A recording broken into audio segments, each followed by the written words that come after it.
G.I.A. Automotive, welcome back to the channel. 2016 Lexus GS 350, the F Sport. Brake pads on this one. Rear brakes are not electric.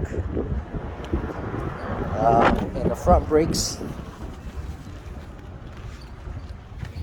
like a Mercedes, like an Audi, you gotta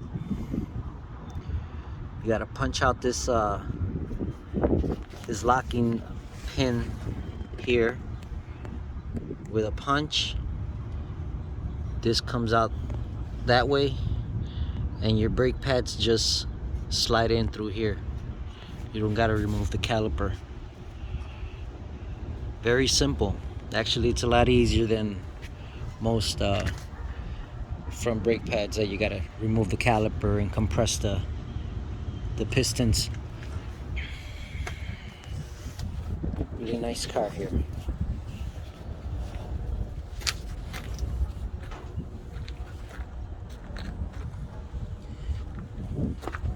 Don't forget to like and subscribe.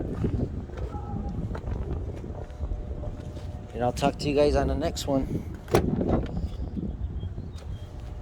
You got that infotainment center there.